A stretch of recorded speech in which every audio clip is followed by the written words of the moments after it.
What's up, everybody? I want to talk about the weight loss pharmaceutical companies that are out there, what I think about them, what I know, and what I found out, and why you should stay away from them. You got three major players. You got VVUS,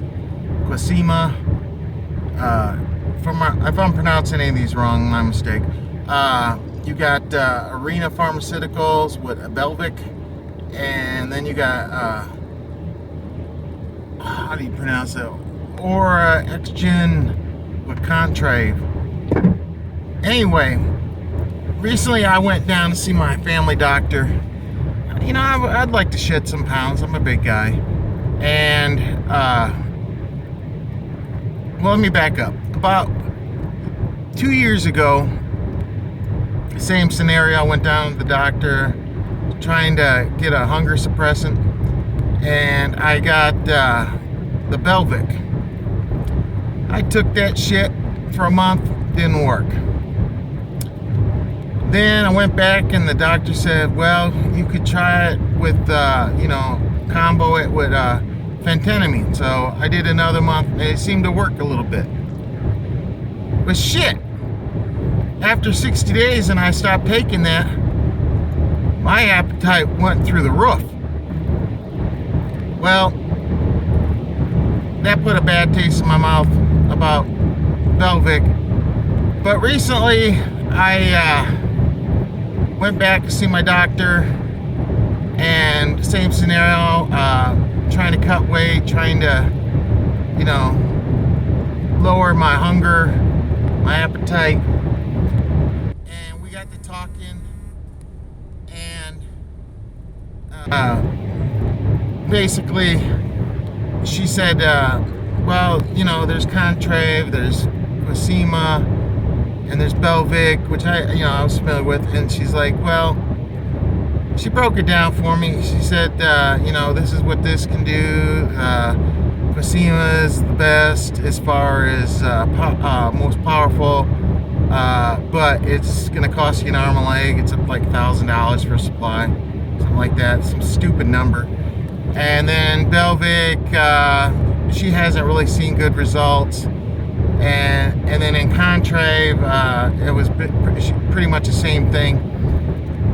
So I said, well, what do I do? I said, well, she said that Contrave is doing pretty good, got good results, but it's a ripoff of the marketplace.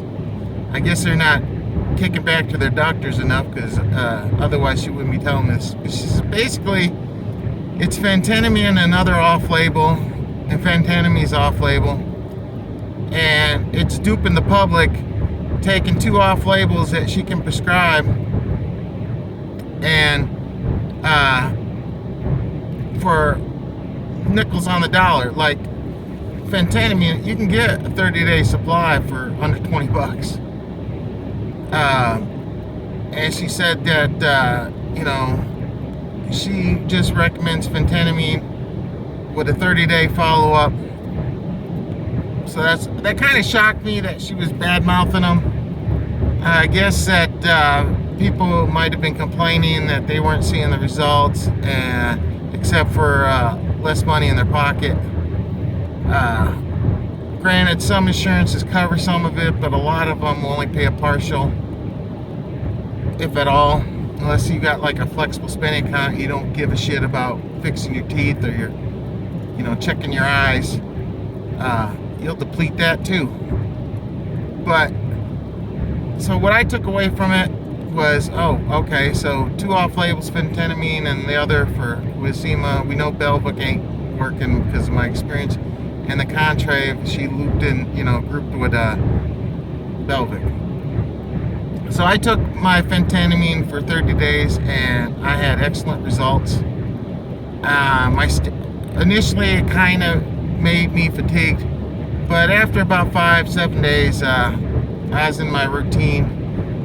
And then on the 31st day, I stopped taking it. I wanted to see how my body, my chemistry would my hunger level go back up? Not really. So I'm almost done with the second 30 days, and I'll go back on phentermine, and I'll try it again for another 30 days. But I've lost shit. How many pounds have I lost? I've lost 17 pounds in about 6 weeks. And I can feel it, I can see it.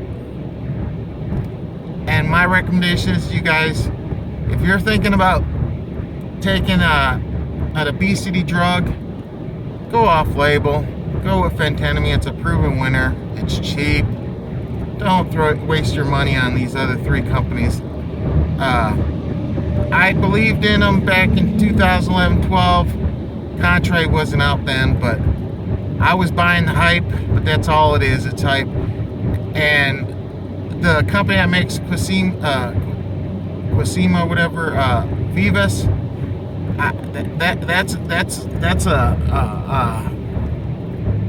a real front of a company that is full of shit. They don't produce. Basically, they stole the blueprint from a Chinese business by ripping off other, ideas and not really bringing nothing to the table. So if you're investing, don't put your money in there.